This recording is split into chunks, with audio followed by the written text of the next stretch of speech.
Hello, everyone. I'm Alan Beaulieu from ITR Economics, and thanks for joining me today for another episode of Trends Talk. Today, I want to talk to you about something that came across my desk yesterday, and that was an email from a friend/client, and I appreciated the email a lot, and I always do. I like reading what's going on in people's minds and businesses and what's happening in their particular world. This one mentioned a CEO confidence index, and I'm not sure which one, but it was fairly lengthy and had lots of quotes from different CEOs. And the point of the article was that the CEO confidence index had gone down for 2 months in a row. And I don't know whether that decline was caused by an expectation of slower growth or whether the decline was caused by an expectation of continued pricing pressures in source materials, supply chain difficulties, labor difficulties, because the comments went both ways.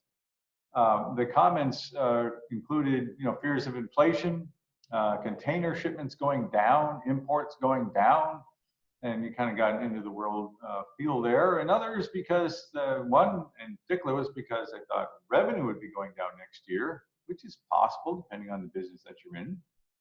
And others because it was slowing down, and I wasn't sure that's what would cause confidence to go down there, but we get ahead of ourselves. Let's talk for just a minute about some of the particulars there. Yes, inflation spiked of late. There's no doubt about that, and there is some concern among some folks that this is just going to become a sore point for a long time to come.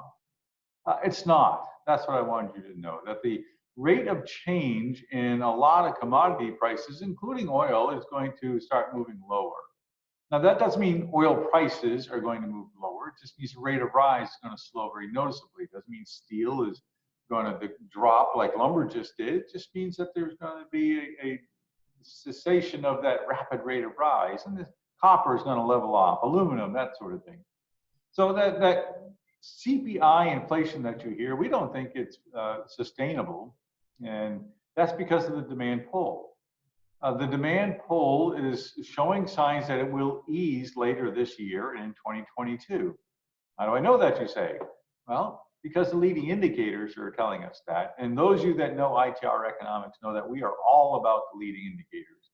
And therefore, them now saying that we will see the US economy and other economies slow down in the rate of rise later in 21 and in 22.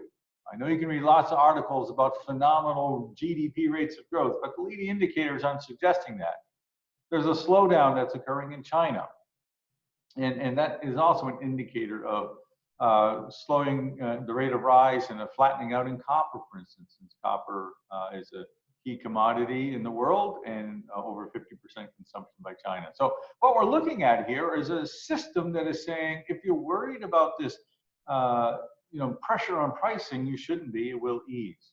If you're worried about a slowing rate of rise in 22, well, if that's your worry, I guess you should be, but I wouldn't worry about it because it's a slowing rate of rise. It'll still be at record high levels.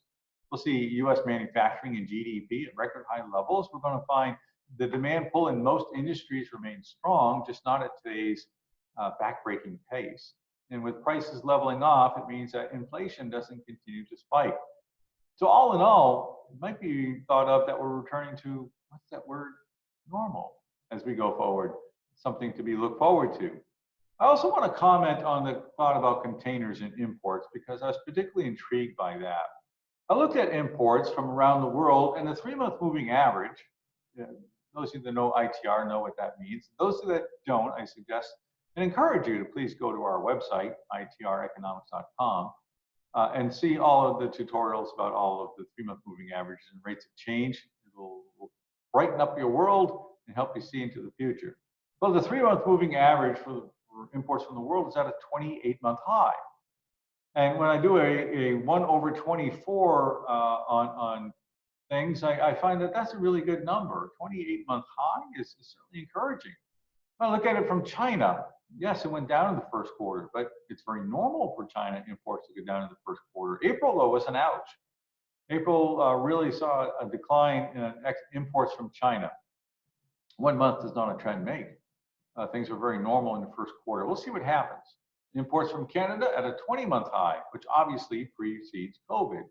And Mexico, 22-month high, precedes COVID. And the rates of change are positive, suggesting that more imports are coming in. So what's the story on containers? I mean, every day when I look at what's happening in freight news, it's about containers and pricing, and prices are soaring, and it adds to your woes. I sure get that. It makes life difficult, and it's understandable. And when you're looking at today's container prices, it's easy to get nervous about the future. But here's the deal. Container shipments are actually up above where they were pre-COVID and above where we were in 2019. It's funny, nobody was complaining about the number of containers coming in 2019. It's the demand pull that has been causing this, and I just explained the demand pull will be easy because containers coming in from Long Beach are actually 33 1/3% higher than they were 24 months ago on a 3-month moving average basis. LA, 28+%. Georgia, New York Harbor, and Houston all posting double-digit gains over where we were 24 months ago.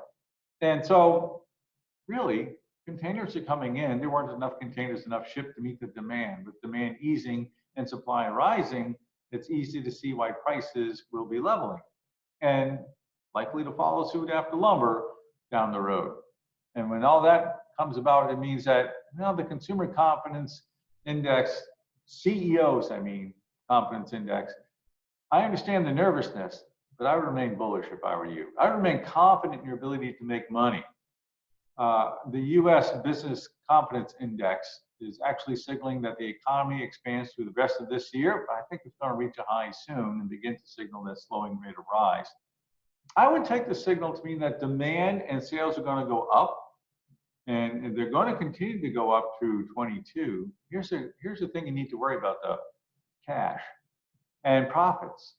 With the labor pressures and with the other pricing pressures, you want to make sure you don't outrun your cash by straight line forecasting 21 to 22. And you want to make sure that you have enough cash to allow you to continue to climb the hill. Hey, I mentioned labor. We better touch on that. You know what happens in September? Federal unemployment insurance runs out. You know what else happens? The kids go back to school. You put those things together, and all of a sudden there are people who are going back to work. And it won't be easy. And it wasn't easy before COVID. It got impossible. And that just means it's going to be more like it was, more like the labor battle you were fighting, as opposed to the labor battle you've been losing over the last couple quarters. Chin up, look up, things are going ahead, and you're going to be fine. For more information, please go to our website, and I wish you the best. Thank you for attending our Trends Talk. Have a great day.